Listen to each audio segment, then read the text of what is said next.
This felt like an open item to me, and I just wanted to finish off my analysis. So moving on to replicate their independent cohort, what they're calling their discovery cohort, they reanalyzed a UK data set.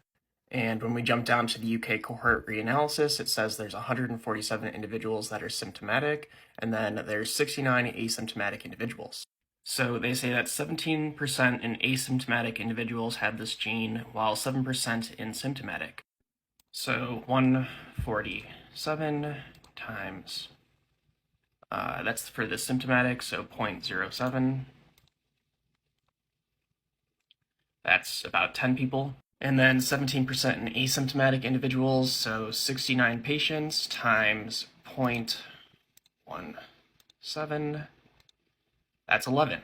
So you had about 12 patients that had this gene that were asymptomatic, and about 10 patients that had it that were symptomatic, which is basically a 50-50 split for those that actually carry this gene variant.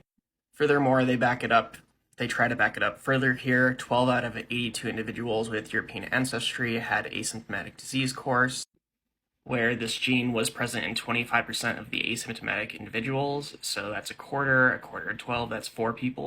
Then 82 minus 12, that is 70. So 70 times 0.086, which is 8.6%. That gives us 6 people. So that's 6 people that have a symptomatic presentation versus 4 that have the asymptomatic presentation. Again, basically a 50-50 split, so showing no difference. And after all of their analysis, their big takeaway is this right here. Being that if you carry one copy of this genetic variant, these alleles, if you carry one copy of this, you are twice as likely to remain asymptomatic after COVID infection, while if you carry 2 copies, so you're homozygous, you have 2 different copies of the same thing, then your chances of remaining asymptomatic are increased by more than 8 times.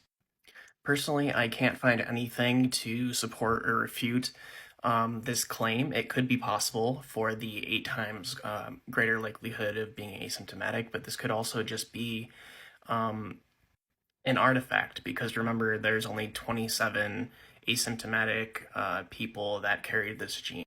And in their article, I can't find any information that gives me the number of people from this 27 that have 1 copy versus 2 copies. So it's really just hard to say without knowing more. It could be possible, but their statistical power is very weak, so it's most likely unlikely. It's most likely an artifact of their statistical analysis.